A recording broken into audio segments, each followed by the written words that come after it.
I know this is coming out of nowhere, but I don't think this is working out anymore. I think we should break up. Something that most people struggle with is confrontation. How are we supposed to tell bad news to someone that we care about? And it's one thing if we didn't have to do it so often, but the truth is, confrontation is inevitable. And whether it's a romantic relationship, a family, your coworkers, or your friends, eventually you're gonna have to say something that they're not gonna like. You're gonna have to prioritize yourself and what you want over what they want. It's uncomfortable. There's a high chance that someone's gonna get mad. There's a high chance that someone's gonna get hurt, or worst case scenario, a meaningful bond of yours is gonna end in anger, animosity, and resentment. So is there a way to avoid this? Is there a way to get better at confrontation? Does it have to be so scary, or is there a science to feeling more prepared? You're actually serving a These are my friends, Lucas, Macy, and Belko. And earlier this week, I told them to come by the studio to be part of a small video. Ladies and gentlemen, up until this point, you three have no idea what's about to happen. This video is about confrontation. Oh no. I am very glad to be a host of this video and not one of the contestants. Little do they know that over the past month, I've created these social situations with hired actors that they're going to have to enter. Dude, I'm the worst. Like, I hate confronting people. This shit. In my pocket, I have 3 situations.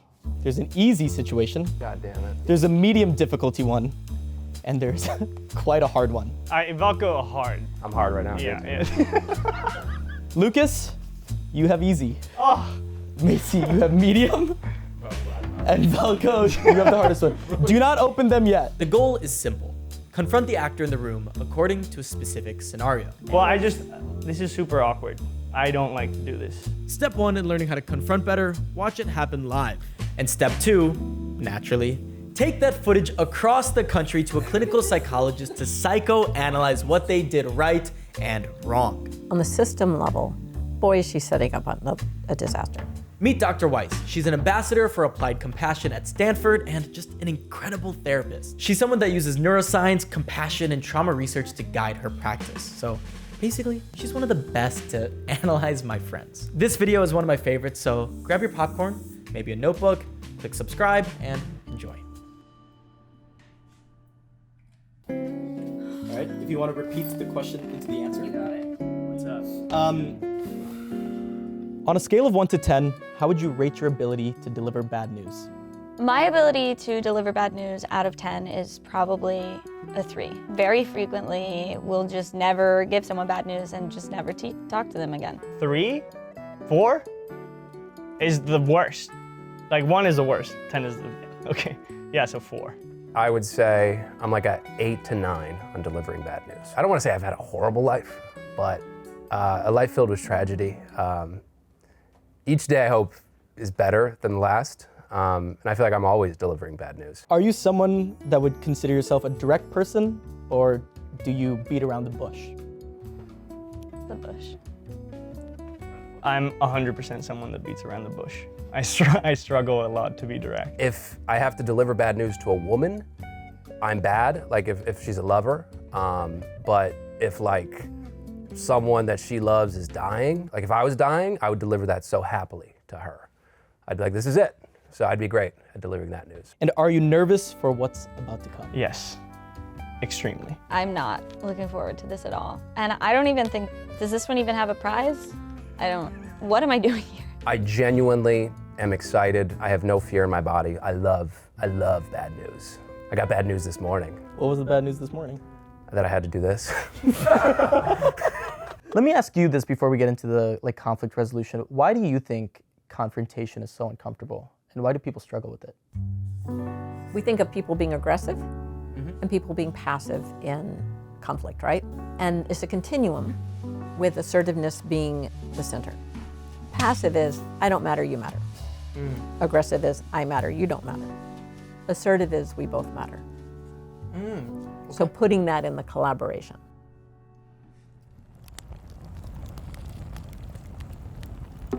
First person up, we've got Lucas. Yeah. Lucas, he's nervous.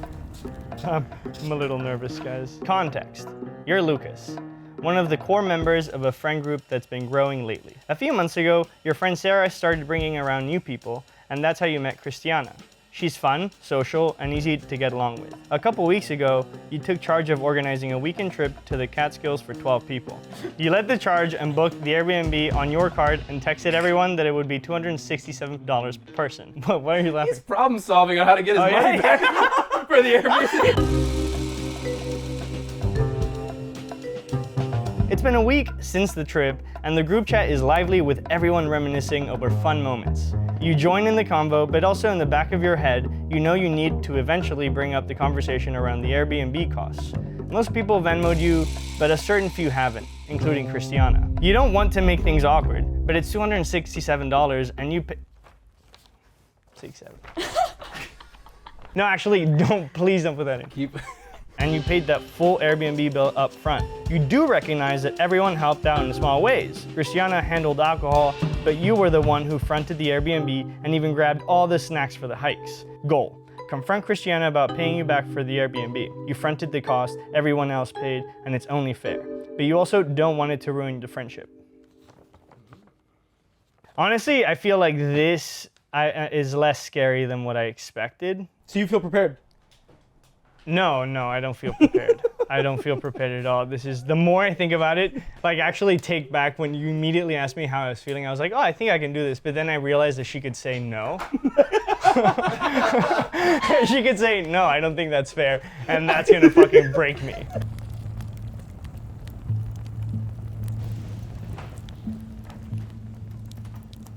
Hi, Christiana. Hey, how are you? Good. So good to see you. Good to see you again. Oh my gosh. How are you? Oh, good. Excited for the dinner? So excited. Yeah. I'm sad that we aren't away still. It was so much I know, fun. that was so fun. Yeah. How's everything been since?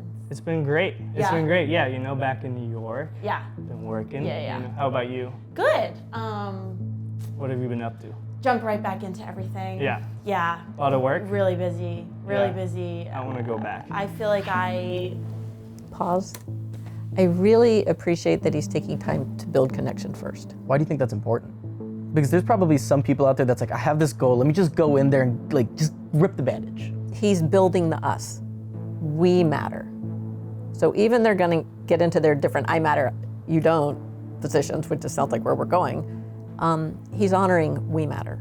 Wow. We have a history, we're shared, I care about your life, you care about mine. Yeah, it was one of those trips where it's like a lot of fun, but for me it was like tiring too, It was like okay. we barely got any Well, sleep you and stuff. organized the whole thing. Yeah, It was exactly, amazing. yeah. Thank you so much for doing that. Of course. Yeah. Well, this is super awkward. I don't like to do this, but like basically, a couple weeks ago, I don't know if you remember, we were supposed to all pay $267. Right. And I wanted to ask you about that. Wondering Okay. if you wanted to pay that too, because I think everybody else has paid last week. I understand. I feel like wanted to give you your time, but. No, I totally understand. This is beautiful. He's coming in assertive. You matter, I matter. He's already coming up with reasons why she might be delayed. He's already giving her grace. And so that he's really doing an excellent job. He talks about his own awkwardness. I don't know how to do this well. You can see his threat rising. Mirror neurons. Yeah. If I'm scared, you're gonna get scared. Emotions are contagious. So that piece, he's like, but he's honest about it. Yeah. And that gives it a framing. I totally remember agreeing to paying that because that was fair and that was like what everyone owed and everything. But I feel like I've paid for a lot of other things, like all of the alcohol for the trip, which did equal about the same thing. Yeah. So I guess I haven't really thought too deeply, and that's on me as to like. I wanted to make sure that everybody paid the same amount, and so that's why I think we agreed all before. If the alcohol was more than what we all pitched in for other things too. I bought the snacks. There was other people that bought different things, the Ubers and stuff like that. Definitely want to make sure that somebody's not spending more because I understand alcohol is more expensive. So if you want, what we could also do is everybody can maybe split the alcohol too and pitch in to Totally. make sure that, or I can, I'd appreciate to make sure that, I get the $267 for the Airbnb. But So I think one of the pieces of wisdom is listen better, listen more. You want your conversation to be minimal. There are ways he made it about him and his own inexpertise that were generous and collaborative, but there's also this sense of not making enough space for her. So if you were to figure out the percentages of time talking, he's definitely talking more. Yeah. And that's okay, that's cool. It's not like it needs to be balanced, but a confrontational tool is going to listen. I did find that oftentimes when there was a moment that was awkward, he felt like he needed to fill the space Yeah. with another justification or another perspective of why his point, whatever he wanted to argue there. But yeah, I want to make sure, that everybody's sort of pitching in that, around the same amount, that you don't feel like you overpaid, Yeah. I really appreciate that. I think that sounds great. I also I want to make a good. I don't mean to fight you No, of course. on you asking for what I did say I would owe you, but I think that would be awesome if you think it would be okay if I were to reach out to everyone about maybe I'll pay you the $267. And then do you think everyone would be okay? I can chat to them before, definitely. I think, I can go back to the group and see, even before, to make sure that that's okay with everyone.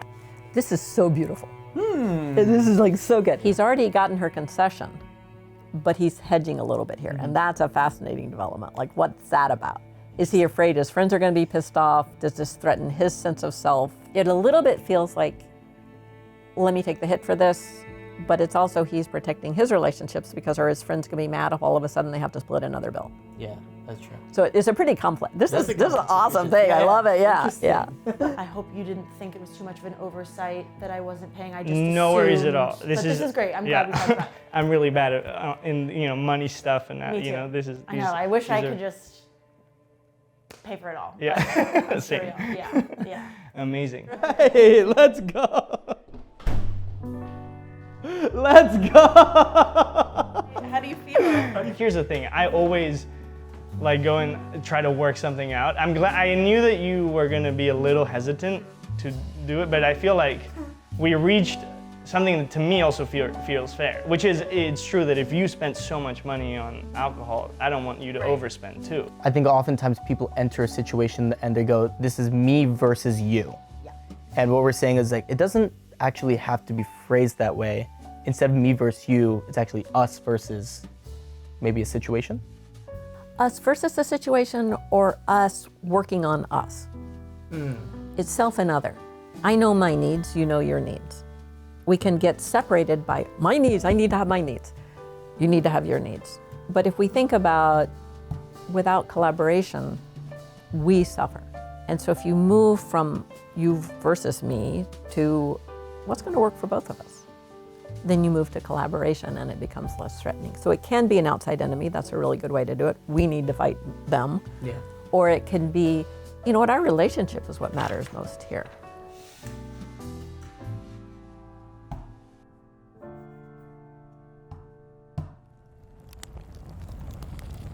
I'm gonna pass out. I can't believe that's gonna. I'm gonna pass out and I'm gonna be on medical leave. Now what? Context. You're Macy, a senior manager at a small creative agency. You care deeply about your team and pride yourself on maintaining high standards. Your associate Joshua is talented, but lately you've noticed a dip in urgency. Deadlines are getting tighter, and he's become more protective of his personal time, logging off right at 6 p.m. even when projects aren't done. You understand boundaries, but this is a small team, everyone wears multiple hats, and sometimes you just have to push through to keep the clients happy. This afternoon, while reviewing tomorrow's deliverables, you realize the client deck still isn't finished, something Joshua was supposed to finalize this morning. You message him on Should you do Microsoft? Don't you do Microsoft stuff? You message him on Microsoft Teams. Microsoft Teams powered by Microsoft. Yes, okay, good. Hey Joshua, I need to receive the final client deck by 6 p.m. today. Are we on track? He quickly sends back, hey, I can get it to you tomorrow morning. Smiley face. It's kind of passive aggressive. Goal, get Joshua to understand the urgency of the situation and finish the deck tonight. You don't see this as micromanaging, you see it as teamwork under pressure. You're trying to motivate him, but underneath your composure, you're frustrated that his idea of balance feels like a lack of ownership. Do you think you'd be a good boss? Do you think you could do this in real life? In real life, no, because I'm like, You're like, I'm clocked out 5:45. I'm here and it's 4:30, so. Oh, yeah.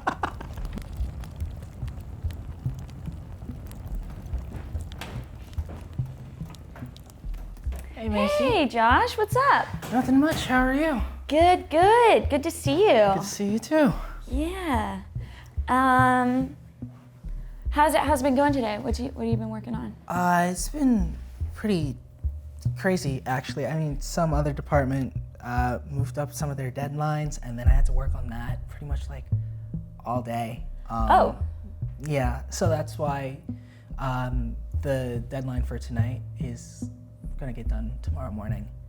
Oh, wait. Oh, okay. Yeah, I mean, oof. So pause. Think about. That already shows poor management. So he's got more than one boss. That is a really difficult scenario to be in. Each boss thinks their stuff matters more. He just blew her off for someone else. The thing about that deadline is that is pretty make or break with the client. It has to be tonight with them.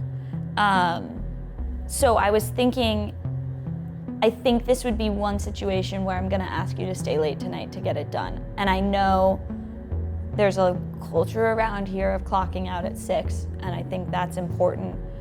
But I think there are moments when it's also important to get this to the client. A thing she could have said here was, I'm gonna invite you to be personally accountable here. You, without my involvement, made the decision to sacrifice this. You didn't check to know how important it was. So tell me how you're gonna solve this. Whoa. I didn't expect you to say that. I feel like there's a slight passive aggressiveness to that. Am I wrong? Okay, oh, that's fun. Let's explore it, I don't know. I see where you're coming from because she just got hit with information that she didn't know. But the idea of how would you problem fix this? Yeah. That actually to me feels wrong for some reason. Does it? Oh, interesting. I don't know why. Maybe it's the tone of how you say it that really matters there. Yeah. Right, because there's obviously you're in a stuck position. How are you gonna fix this?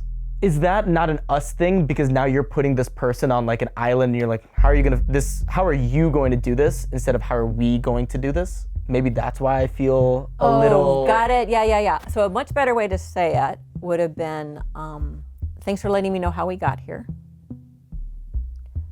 Let's see what we can do to solve the problem. Yes. That's better, okay, good. Right, because I think that's now in the middle. You just did the highest form of learning. Which is application. So we're looking at how do you correct, how do you have conflict in a successful way? Yeah. We did. You raised the issue in a way that brought it to my attention. I'm like, you're right, I blew it. Whoa, wait, hold on. Whoa, that gave me chills for a second. Thank you. Sometimes I feel like we always say like it's urgent because the deadline for today, the one that was changed earlier, they told me it was like urgent, that it needed to be done, and that took a lot of time away. And I thought this one was more of like a flexible. Yeah, right. To me, you help people grow by bringing natural consequences. So as a leader, you need to allow people to face natural consequences. She can offer to help him, but he's the one that set up the consequences. Yeah. It's not her job to fix it for him. I think that's a very fair point. Yeah, that people need to be more clear about what is actually urgent. We of course don't want to just say everything is urgent to pressure people. This one actually is, I do need you to stay late tonight to get that done.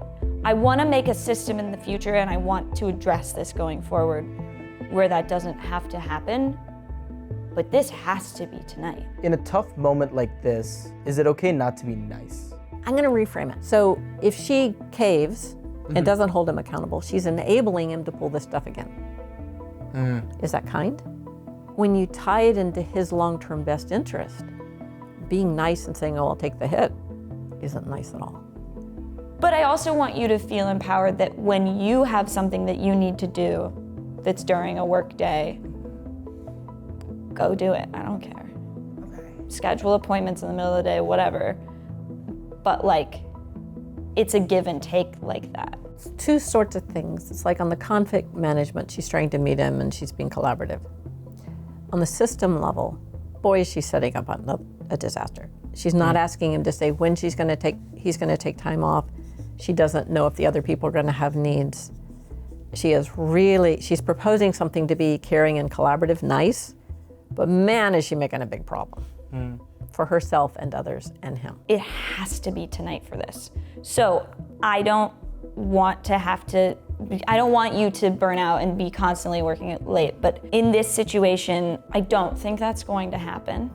I think if you can work late tonight on this, you're also more than welcome. I don't know how many hours it's going to take you tonight to finish. Take that time later in the week, or if you have a slow day coming up, or if you have a day that you would like to take, just take that time off.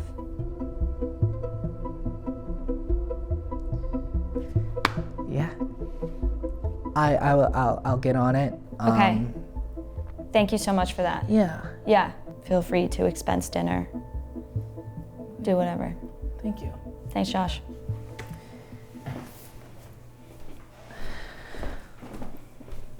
She's not confident in her authority, and that makes everything harder. It's like she's offering him extra time, she's offering him dinner.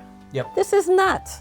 Granted, there's some major issues here, but if you don't let people step up and be part of the team, it's a little bit like if you pay a child to read, you give away intrinsic worth for extrinsic. So she's relying on bribery, on extrinsic value. She's not letting him step up and be part of the team. Wow! Look at you! Boss of the year. Boss of the year. He's gonna get that shit done.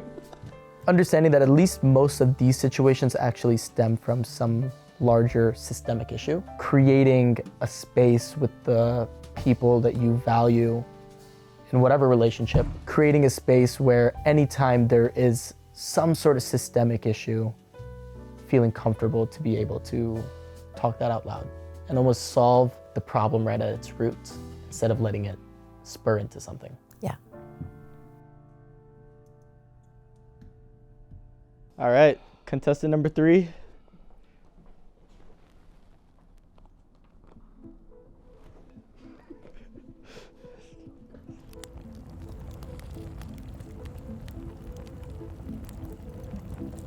Now I am a little bit concerned. Then again, I was born to do this. Okay, you're Velko, and currently you're in a 1-year relationship with your girlfriend, Gracie. To summarize her in a couple sentences, Gracie's kind, ambitious, pretty, emotionally open, and probably everything you've said you've wanted in a partner. The first 6 months were amazing, easy, fun, natural, but over the past few weeks, things have been feeling off. 2 weeks ago, Gracie told you she wished you texted more during the day. You understood her point, but it also made you feel like you were doing something wrong just for needing space. You're not someone who's glued to your phone, and it started to feel like she needs more reassurance than you can give. A week ago, she mentioned that she's always wanted a big family, lots of kids.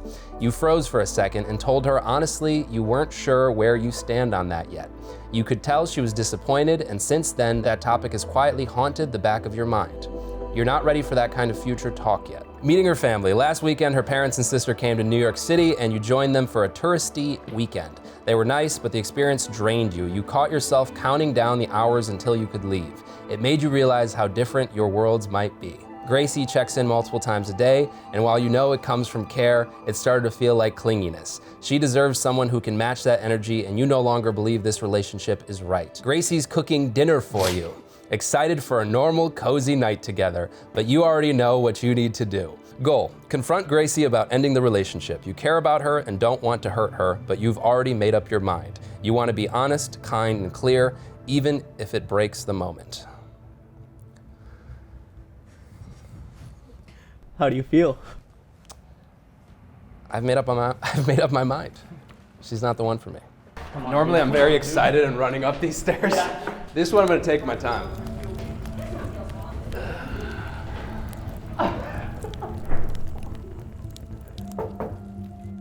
Yeah, hi. Hi, babe. How are Hey. you? I'm good. How are you doing? Good to see you. Good to see you too. You too. Oh, you made dinner. Yes, This of looks course. good. Thank you. Man, how It's long your does this favorite. take? It is my favorite. I love grilled chicken breast. Yes. It didn't take that long. This looks like Yeah. you put a lot of work. Is this wine? Yeah, yes it is. Cheers. Yeah, let's do it. What kind of wine is this? Cabernet. Cabernet. You love Cabernet. It's my favorite. You like it too, though. I do like it. Yeah. I like it with you. Yep. Oh. I haven't seen you since your 24 miles. I am tired. Yeah. How'd it go? It's good. A lot of thoughts. A lot of. Yeah. It's been a long day, and Okay. you know. It's okay. We don't have to talk about that. No, we can. I mean, Whatever we're you having want. dinner. We might as well. Yeah. You know. But no, I'm a little sore, and yeah, those runs. You're thinking about a lot of stuff. Yeah. How's your day? It was good. Really good. I guess we can just sort of jump into this, but I just wanted to bring something up. Totally. Totally. I guess, I mean, I just feel a little bit like you're, I would love for you to just text me back a little sooner. It just seems like you, yeah, I just would love to just communicate with you a little bit more. I know you're kind of on your phone all day. It's not, you know. It's like a little bit of work and stuff, but it's, yeah. I don't know how to say this, but like, you know, I value us a lot. You know, I care about you a lot. And you're the best. Like it's been a year and we've had amazing times, memories. I think we do operate a little differently. Like I think I always wanna give you what you need, especially in that regard of, you know, responding. And sometimes I'm just either in my own head, or maybe I'll miss the text, or I'll think I responded. And these all sound like excuses. Like I should be responding, and you should have that comfort of somebody responding. I don't want to put it on me being in my own head. I think recently things have felt just like a little off. Maybe between the things we want out of this relationship. That's a really good turn. He initially, so he's hearing her well, he's being accountable, he's saying she deserves that. He's dropping the subtle hint of someone who can give that to you. Tiny, tiny subtle hint. Now he's shifting to honor his own truth, and that's really powerful. Have you felt any like misalignment of any sort? Yeah. Yeah, I mean, for sure. I didn't think it was gonna go this way. But yeah, I mean, the other day when I brought up kids, which is not something that I see in the immediate future by any means, you definitely looked a little frightened, or a lot. And then with my family, you seemed distant and like you really weren't having a good time at all. And that was super disappointing. Obviously, I wanted you to like them and enjoy that. And it just didn't seem like you did. So those are some things that I definitely have been thinking about as well. But I didn't really think of it as intensely as not being aligned. Yeah, I think we've been having, they're minor issues, like where, you know, I'm missing some texts and, you know, I hate knowing that you're unhappy because I'm like doing something wrong in a way. And then the kid thing that did rattle me a little bit because I'm like, I don't want to say it's moving like too fast. It was just a conversation. You just brought up that that's something you want in your future. But then once that like seed was planted in my head, I was thinking, is this somebody I could see myself having kids with? You know, like, is it weird if we move the food? For some reason, this conversation and the food. Yeah, like away? Just slightly, I don't know why. Sure, Just you can move it. something visually is just, knowing that that's in your head, that that's something you're envisioning, I don't necessarily think that that's something in my head, at least at this time. Mm-hmm. And I don't want to like deny you that future, especially if that's something you want. Is that really what brought you to, I mean, what is happening right now? I think that this seems like I didn't enter this night obviously thinking this was gonna go south. What are you thinking? I'm thinking that I don't want to necessarily prolong something if I'm having these feelings. Like I just think those types of future thoughts, if they're not aligned, I think that is, I don't want to say a recipe for disaster, but it's just not, I don't want you envisioning these things and then in my head I'm not envisioning these things and we're just misaligned. And right. I don't want to deny you of that future and I don't want to waste your time going into the future. You know, I don't know if my mind will change on that and I don't want to be here 2 years from now and it's the same conversation of I'm not ready and, you know, things like that. So, I mean, is this it? I think... Is that what you're saying? I don't know, like when I was with your family and it just, maybe it was the conversation about the kids and then these conversations about texts and it just felt like a lot has been off and I just feel like I'm not capable of giving you like that future that you want. I think family's important to me too. And I think if I'm not getting along necessarily with your family, like they're great people. I just felt out of place weirdly. And it wasn't something they did. It was just, I felt like that wasn't for me. Right. Yeah.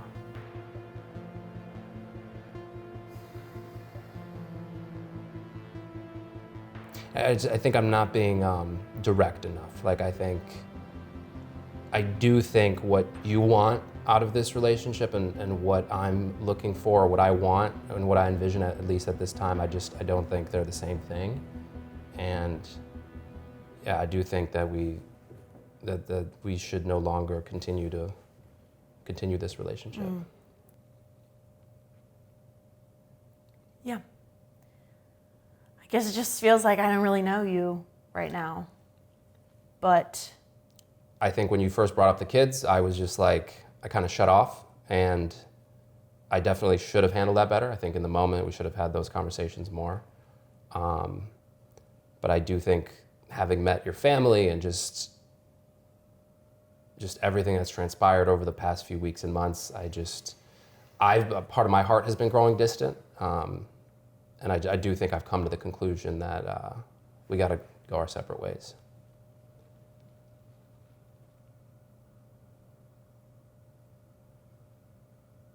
okay.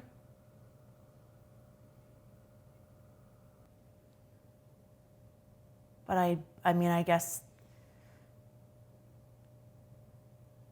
you should go. Okay. Yeah.